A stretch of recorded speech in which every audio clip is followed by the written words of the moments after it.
고린도전서 1장 1절에서 3절까지입니다. 제가 가진 성경책은 신약 261쪽에 있습니다.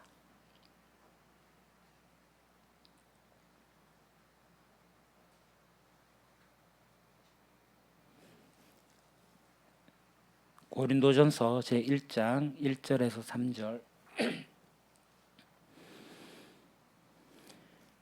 성경책이 없으신 분 앞에 화면을 보셔도 되겠습니다. 우리 다 같이 한 목소리로 봉독하겠습니다. 하나님의 뜻을 따라 그리스도 예수의 사도로 부르심을 받은 바울과 형제 소스데네는 고린도에 있는 하나님의 교회 곧 그리스도 예수 안에서 거룩하여지고 성도라 부르심을 받은 자들과 또 각처에서 우리의 주 곧 그들과 우리의 주 되신 예수 그리스도 이름을 부르는 모든 자들에게 하나님 우리 아버지와 주 예수 그리스도로부터 은혜와 평강이 있기를 원하노라. 아멘. 여러분, 교회가 참 건강하면 좋겠습니다. 원래 교회라는 그 말 자체가 건강성을 가지고 있습니다. 그런데 교회는 건강하지 않은 것 같아요. 여러 가지 문제들이 보이니까. 그렇다고 해서 문제가 있다고 해가지고 건강하지 않은 것은 아닙니다. 이 문제를 잘 해결하면 건강해지는 거죠.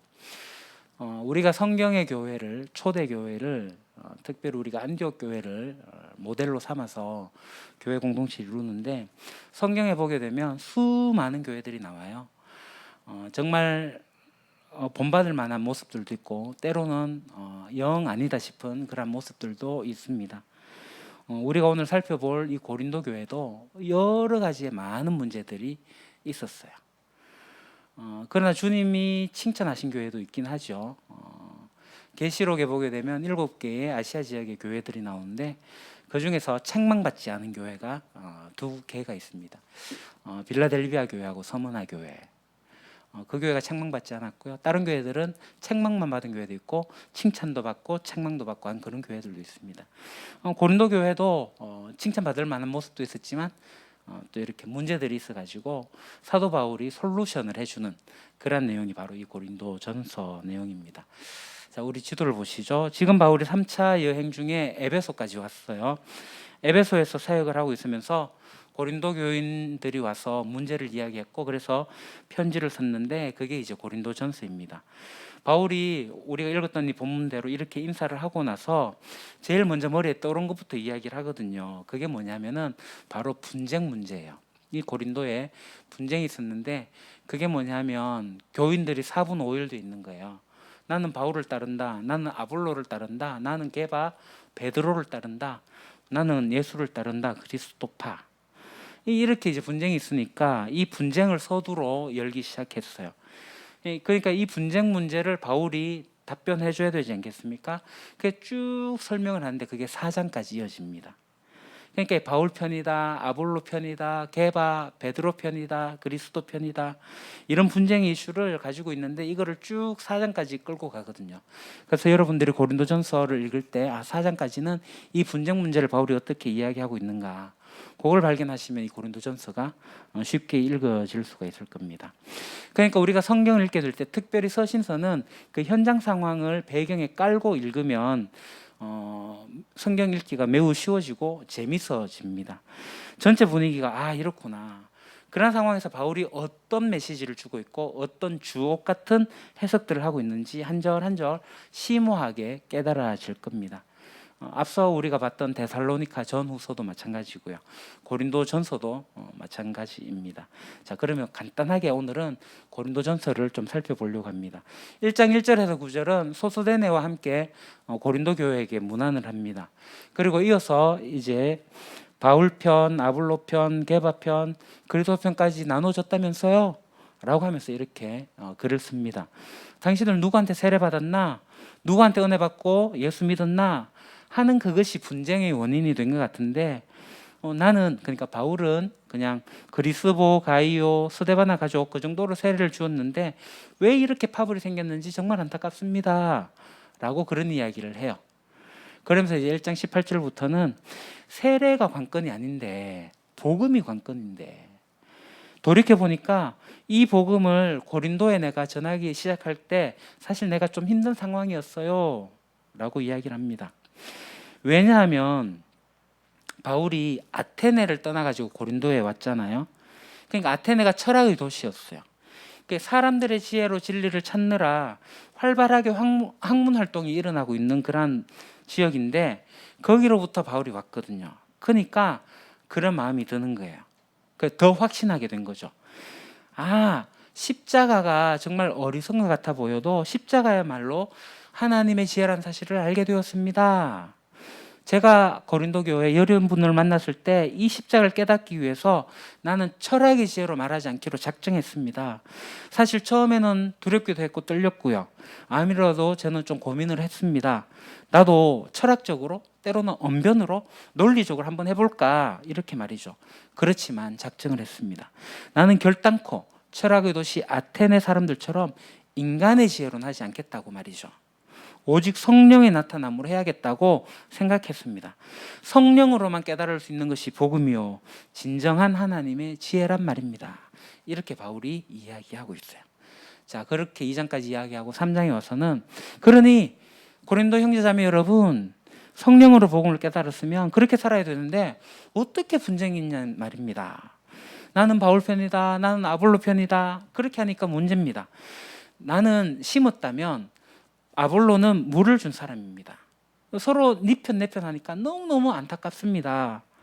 내가 여러분을 젖먹이로 잘못 키운 것 같습니다. 이렇게 3장에서 이야기를 하고 4장에 와서는 제발 우리를, 그러니까 바울과 아볼로를 그리스도의 일꾼이요 하나님의 비밀을 맡은 청지기로 봐주시기 바랍니다. 혹 무슨 문제가 있어도 주님이 오실 때까지는 이렇다 저렇다 심판하지 않으면 좋겠습니다. 누가 잘났냐면 어느 하나도 하나님께 받지 않은 게 없습니다. 마치 아무것도 받지 않은 것처럼 마치 다 내 것인 양 그렇게 왕노릇하니까 여러분들이 그렇게 싸우지요. 사실 우리는 말입니다. 만물의 찢기처럼 되어가지고 지금 이 에베소에서 이 사역하는 시간까지도 줄이고 목마르고 헐벗고 얻어맞고 정처없이 또 돌아다니고 우리 손으로 고된 노동을 하면서 욕먹으면서 박해받으면서 그래도 대꾸도 못하고 사는 그런 신세입니다. 비방을 해도 오히려 좋은 말로 대답해야 되고 욕을 먹어도 도리어 축복해줘야 되고 정말로 세상적으로 보게 된다면 불쌍한 구경거리처럼 그렇게 되어 있단 말입니다.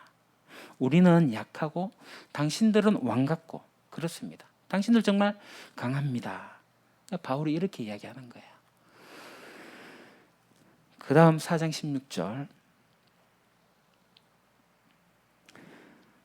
내가 이렇게 말하는 것은 여러분을 부끄럽게 하려고 하는 게 아닙니다. 오해하지 마십시오. 다만 여러분이 자식 같으니까 내가 훈계하는 겁니다. 맞아요. 내가 당신들을 낳았습니다. 복음으로 낳은 아들이니 여러분들은 나를 닮으면 좋겠습니다. 여러분 나를 본받으십시오 라고 바울이 고린도 교회에 이야기를 해요. 아볼로건으로 시작된 문제는 이제 이쯤에서 마치려고 합니다. 하여튼 이 일 때문에 제가 디모데를 보냈습니다. 디모데가 가면 곧 내가 간 것처럼 대해 주십시오.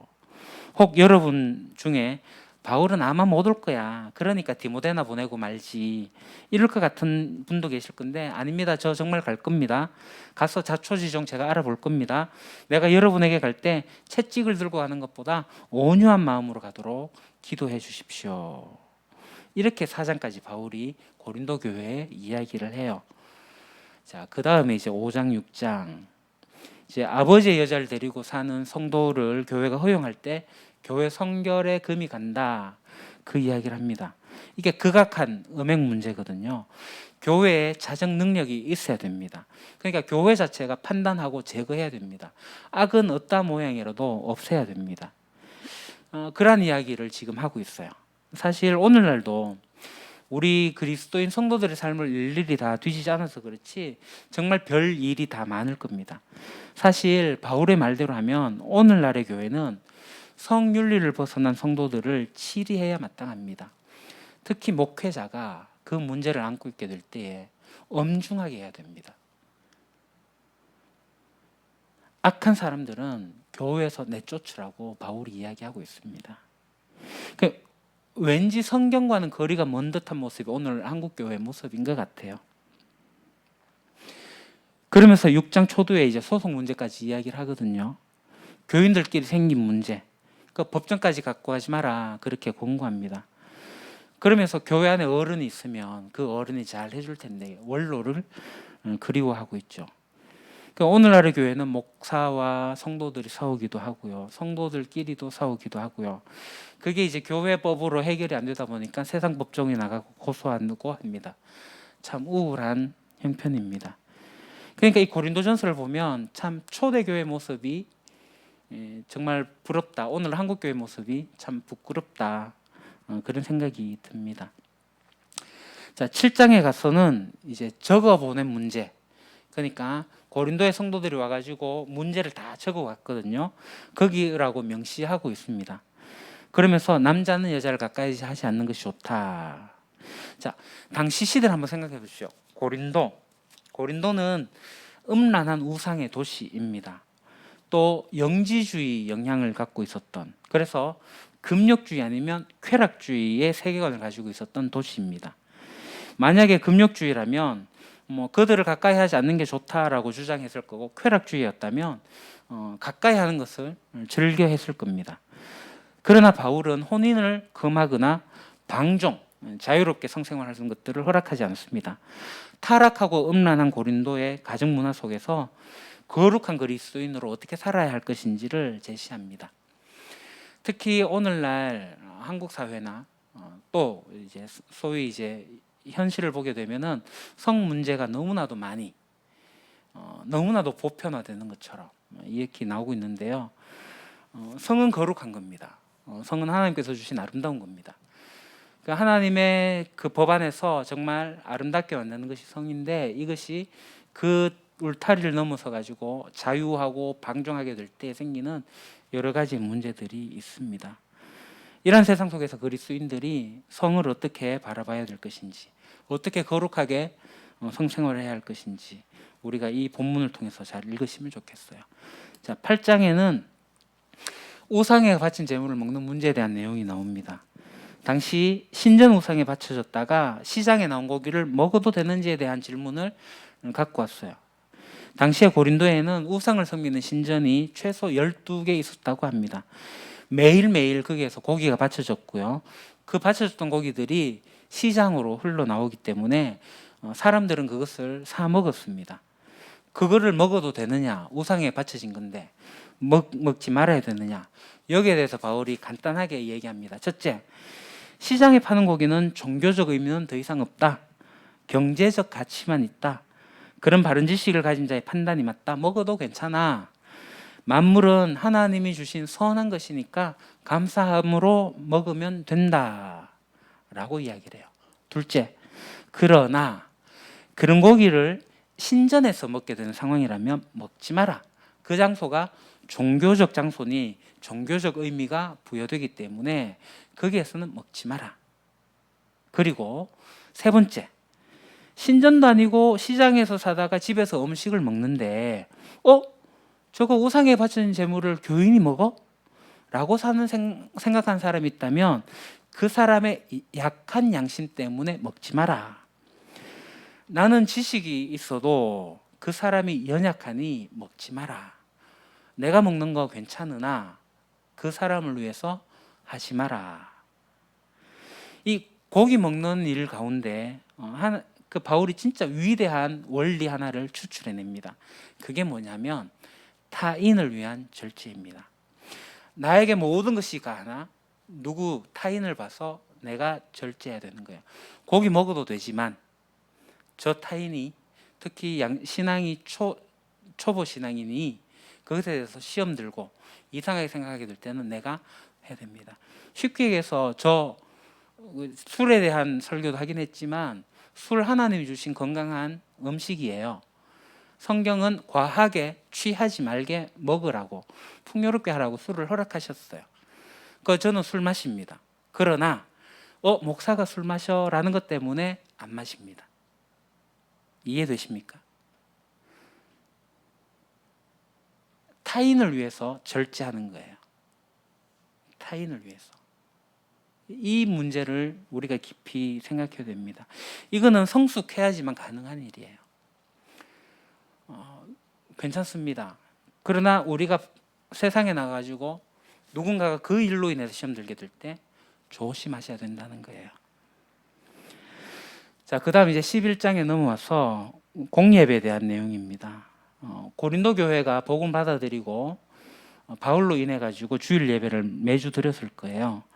그러니까 이 주일 예배의 시작은 바울에 의해서 시작이 됐어요. 그래서 바울이 어떤 말을 합니까? 내가 여러분에게 전해준 대로 라는 표현을 하고 있거든요. 그러니까 바울은 그럼 이 주일 예배를 어떻게 알았을까요? 예루살렘 교회죠. 거기에서 관습되어진 바울 예배의 모습과 바울의 교훈이 가미되어지고 예배의 양식이 나왔을 거예요. 그런 예배 가운데 문제가 있었던데 그게 뭐냐면 이 머리 길이에 대한 바울의 언급입니다. 당시의 고린도 문화를 감안하고 이 본문을 읽으셔야 돼요. 당시 그때 이제 1세기의 고린도는 이 머리 길이가 매우 예민한 표시였습니다. 여자가 짧은 머리를 했다. 그러면은 이 사람은 동성애자나 아니면 매춘부다라는 사인이었어요. 그래서 보통 여인들은 예배당에 와서 어떻게 해야 되냐면 머리에 차도르, 수건을 써야 됩니다. 근데 이 매춘부와 창녀들은 이 차도를 쓰고 다니지 않았거든요. 그러니까 이러한 고린도 문화를 오늘의 시대에 읽게 되면 좀 이해가 잘 되지 않습니다. 여러분 차도를 쓰지 않잖아요. 물론 성당에 가면 여전히 여자들은 머리에 하얀색 천을 쓰고 있습니다. 그러니까 성경에 나오는 예배 형식대로 오늘 우리가 해야 된다라는 그런 의미는 아닙니다. 문화적 해석이 필요한 부분이 있어요. 그 다음에 이제 성찬에 대한 내용도 나옵니다.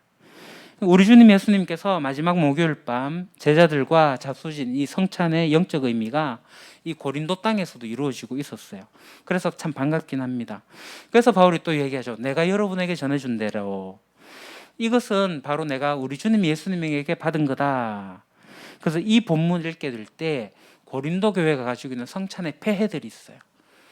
돈 많은 자들이 먼저 와서 이제 일하고 돌아오는 노동자들의 음식까지 다 먹어버렸고 그들이 예배 왔는데 먹을 음식이 없어가지고 굉장히 난처한 상황에 놓여지게 된 거기에 대해서 바울이 이야기하고 있습니다. 공동체를 생각하는 내용이죠. 그러면서 이제 12장, 13장 우리가 너무나 잘 아는 교회 성도들에게 주시는 성령의 은사와 그리고 사랑의 은사에 대해서 이야기를 합니다. 정말 멋있는 본문이죠. 교회의 몸을 이루고 있는데 각양의 은사들이 어떻게 활용되고 있는지 바울이 견해를 나타내고 있습니다. 그러니까 우리 공동체 안에도 은사들이 있어요. 그걸 이해하려면 무엇을 알아야 되냐 하면은 하나님의 스타일을 알아야 됩니다. 하나님이 사람을 지을 때 어떻게 지으셨어요? 우리의 모양대로, 우리의 스타일대로, 우리의 양식대로. 그러니까 하나님의 존재 양태 그대로 우리 사람을 창조하셨거든요. 그러니까 아담이 독처하는 거, 혼자 있는 것은 하나님의 스타일이 아니에요. 하나님의 다양한 속성과 능력과 그 독성을 이 한 사람 아담을 통해 가지고 영광해내기를 원치 않으셨어요. 그래서 하나님은 아담이 독처, 혼자 있는 것이 좋지 못하고 하셨어요. 다시 바꿔 말해갖고 아담이 독처하는 것은 내 스타일이 아니다. 왜요? 하나님은 공동체로 존재하시거든요. 그래서 아담은 끝까지 혼자 있으면 안 됩니다. 후손을 낳아야 돼요. 그래서 우리가 되어야 됩니다. 공동체가 되어야 됩니다. 하나님이 공동체니 우리가 공동체가 돼요. 우리가 되어야 됩니다. 즉 인류 공동체. 이게 하나님의 어마어마한 속성을 영광해내는 것이 인류 공동체입니다.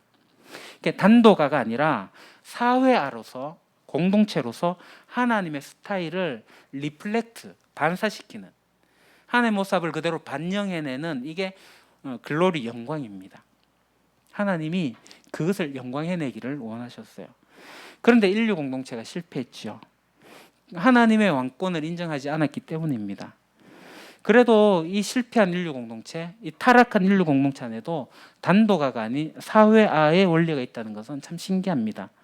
이게 이제 일반적인 은총이라고 이야기를 하는 거죠. 그러니까 하나님의 왕권을 인정하는 공동체가 인류 역사 속에 나왔으니 곧 교회입니다. 교회 공동체가 바로 그런 기관입니다. 그래서 왕 되신 예수님께서 기독론을 이해한 제자들을 바라보시면서 그 다음 단계를 꿈꾸신 것이 교회였던 것입니다. 우리는 예수님의 그 다락방 강론에서 예수님의 제자들에게 가르쳐 주신 내용이 뭔지 아시죠? 성부, 성자, 성령의 하나 되심, 그것을 이야기하신 거예요. 그게 우리가 좀 어렵긴 하지만 공부를 했습니다. 그건 사상이 아니라 사실임을 우리가 믿습니다. 그리고 이제 포도나무 강론도 공부했습니다. 안에 연합하는 거, 그거 하는 거, 하나 되는 거, 그런 것들을 배웠습니다. 그러니까 우리가 이 고린도전서 12장 13장을 보게 될 때 그런 관점, 공동체, 하나됨, 안에됨, 연합함, 이런 것들을 가지고 보시게 되면은 통으로 보이게 됩니다. 그래서 공동체 안에서의 개인, 그것이 연합하는 것이 가치일 줄 알게 될 때에 이 개인이 의미가 있는 거예요. 내가 개인으로 신앙생활을 하는 게 아니라 공동체로 신앙생활을 하는 것을 알게 될 때 진정한 신앙의 의미가 있는 겁니다. 각각 개인에게 뭔가 잘하라고 주신 것은 그것은 공동체에 기여하라고, 그것으로 잘난 척하라고 주신 게 아닙니다. 그 사람의 탤런트, 그 사람의 캐릭터, 그 사람의 특징을 나타내거든요. 이 탤런트로 교만해지는 게 아니라 남을 섬기는 겁니다. 여러분들이 가지고 있는 탤런트로 공동체를 섬기는 거예요. 그렇기 때문에 이 공동체의 원리는 이기적일 수가 없습니다. 계속 이타적이어야 합니다. 그래서 바울은 이 공동체를 뭐라고 얘기했냐면 그리스도의 몸이다. 얼마나 위대한 표현입니까? 여러분, 남을 위해서 살면 억울하십니까? 아닙니다. 왜요? 남은 곧 나이기 때문입니다. 아담의 후손은 아담 안에 있었기 때문에 그의 자식, 후손, 이웃은 곧 아담이었습니다. 자기 자신입니다. 그래서 사람은 남을 위해서 살 때 의미가 생깁니다. 남을 위해서 헌신할 때 기쁨이 송글송글 맺힙니다. 남을 위해서 일하게 될 때 행복합니다. 이 굉장히 신기한 원리입니다. 이건 영적 화학 반응이에요. 그렇게 될 때 없던 게 나오는 거예요. 제3의 창출. 없던 게 막 나와요. 바로 이 사실에 근거한 것이 고린도전서에서 다루고 있는 은사입니다. 하나님이 왜 개개인에게 각양의 은사를 주셨어요? 몸을 이루라고, 공동체를 이루라고. 이게 몸의 원리입니다. 왜요? 이게 하나님의 스타일이거든요. 하나님이 그게 좋은 거예요. 그게 이유입니다. 하나님은 그런 분입니다. 하나님이 우리를 향해서 너는 나다 라고 이야기하셔요. 너는 나다. 하나님의 고백이에요. 이것을 다른 말로 뭐라고 얘기하냐면 사랑이라고 하는 거예요. 사랑. 그래서 12장의 공동체 은사가 13장에 와서 사랑으로 이어질 수밖에 없습니다. 여러분 13장 다시 한번 읽어보십시오. 사랑을 어떻게 해야 될지 구체적으로 한번 읽어보십시오. 정말이지 사랑은 감정이 아닙니다. 행함입니다. 그 다음 14장. 이제 올바른 공예배에 대해서 이야기합니다. 그러므로 각양 은사를, 특히 사랑의 은사를 사모하라고 이야기를 해요. 물론 바울은 방언도 중요하고 예언도 중요하다고 인정합니다. 그런데 고린도 교회에서 이러한 것들이 예배의 질서를 깨트리고 있다, 무너뜨리고 있다. 그래서 우려하면서 글을 쓰고 있는데요. 역시 24장에도 잘 읽어보십시오. 이 본문 중에는 여성 안수에 대한, 그러니까 여성 강도권이 뭐냐면 이 앞에 서서 설교할 수 있는 권한, 이걸 강도권이라고 하거든요. 그러니까 합동측과 신측에 가게 되면은 강도사 제도가 있습니다. 우리 통합에도 예전에 있었는데 강도사라는 것은 단상에서 강할 수 있는 자격을 이야기하는 거예요. 그런데 여성 강도권을 인정하지 않습니다. 그러다 보니까 보수 교회에서는 아직까지도 여자 목사님이 나오지 않죠. 한국 교회에 그러나 많은 교단들이 여성 목사들에게 여성에게 안수를 합니다. 그러니까 이것도 고린도 교회를 문자적으로 해석하게 되면은 여자가 어떻게 교회에서 떠들 수가 있습니까? 이야기할 수가 없거든요. 이것도 역시 그때 당시의 시대적 문화를 반영하는 특유한 규칙이에요. 그러니까 오늘의 문화적 해석이 있어야 된다라는 겁니다. 어쨌든 바울은 여기서 무엇을 이야기하냐면 예배의 질서를 이야기하고 있어요. 그 다음에 가서 그리스도의 부활과 죽은 사람의 부활에 대해서 고린도 교회 교인들을 가르칩니다. 그러니까 고린도 교회는 아직 예수님의 부활을 믿지 않은 사람들이 있었어요. 사실 한국 교회 교인들 중에서도 상당수가 예수님 부활을 믿지 못하는 사람들이 있습니다. 그런데 우리가 이 15장을 읽게 되면 그리스도의 부활을 잘 설명해 놨어요. 우리 사복음서에서 나타난 예수님의 그 부활 사건을 바울이 15장에서 잘 해석해 놓았습니다. 이런 관점에서 성령님께서 사도 바울을 쓰셔가지고 이 부활에 대한 이야기를 하고 있는 것은 정말 위대합니다. 우리는 바울을 통해서 현재를 사는 우리가 우리의 육신의 몸과 나중에 입을 부활체에 대해 가지고 자세하게 계시해 주신 것이 고린도전서 15장이에요. 너무너무 감사한 거죠. 우리 사복음서만으로 다 알지 못하는 자세한 부활의 정보가 바로 이 15장에 담겨져 있습니다. 그래서 바울이 그리스도의 몸의 부활, 그것이 핵심이다 라고 선포하고 있는 거예요. 그것이 역사적 사실이었다. 그것을 이야기하고 있습니다. 이 부활이 어디 몰래 은밀하게 이루어진 사건도 아니고 목격자가 많고 일부는 바울이 이 서신을 쓰고 있을 그때도 목격자가 살아있기도 하고 그것을 강조하고 있어요. 그리스도가 실제 부활했고 신자들 역시 그렇게 실제 부활하게 될 거다라는 것이 요지입니다. 그래서 부활은 소망입니다. 그 다음 16장. 이 본문은 이제 헌금에 대한 이야기죠. 바울이 3차 여행을 떠나면서 계획했던 겁니다. 그래서 헌금을 저축해 놓아라 라는 부탁과 앞으로 내가 이렇게 여행을 계획하고 있다라고 이야기하고 있어요. 정말 2차 선교 여행을 하고 난 이후에 이 전략이었죠. 헌금의 전략, 연합됨의 전략. 그래서 바울은 이 고린도 편지를 쓰고 있을 때 갈라디아 교인들에게도 말해 놓았고 헌금을 저축해 놓으라고. 그래도 고린도 교회도 헌금을 준비해 놓으라고 그렇게 말하고 있습니다. 바울이 이제 에베소를 떠나서 마게도냐로 갔다가 데살로니가 거쳐가지고 아테네 거쳐가 이제 고린도로 가게 되는데 그때 헌금이 모아져 있어야 된다라는 그런 내용이에요. 그렇게 되면 어떻게 한다고요? 내가 예루살렘으로 교회 사절단 대표단과 함께 예루살렘에 가서 예루살렘에 헌금을 전해주고 그래 이방인 교회와 유대인 교회가 하나 되는 연합을 보면서 내가 그 다음 로마로 가게 될 거다. 그런 계획을 여기 하고 있어요. 그리고 이 디모데에 대한 이야기를 하고 있는데 고린도전서 4장 17절에 디모데를 보내놨다라는 이야기를 하고 있습니다. 또 여기에서 언급을 하죠. 디모데 가면 잘해줘 라고 얘기합니다. 우리가 이제 앞서 생각해 본 대로 아볼로는 지금 어디에 있어요? 에베소에 있어요. 디모데가 갈 때 한번 갈래 하니까 안 간다고, 가보라고 해도 안 간다고 하는 내용이 고린도 16장에 있고요. 그러면서 이제 고린도 교회 교인들 중에 이제 스데바나, 브드나도, 아가이고 그들이 수업 문제를 내가 지금 대답하고 있다라는 내용이 여기에 다 나와 있습니다. 사랑하는 유림교회 가족 형제 자매 여러분, 고린도전서를 그때 상황에 맞춰서 꼭 한번 자세히 읽어보십시오. 오늘날 우리의 상황과 맞는 내용이 있을 겁니다. 여기에 하나님의 보편적인 원리가 나타나고 있어요. 그리스도의 몸이고 하나 되는 공동체고 서로 사랑하라라는 겁니다. 타인을 위해서 절제할 줄도 알고 그래서 교회 공동체는 그리스도의 몸이니까 서로 유기적으로 사랑하는데 이 사랑이 뭐냐? 언제나 오래 참고 온유하고 참고 견디는 거예요. 내 속에 이런 게 막 올라와도 참고 견디는 거예요.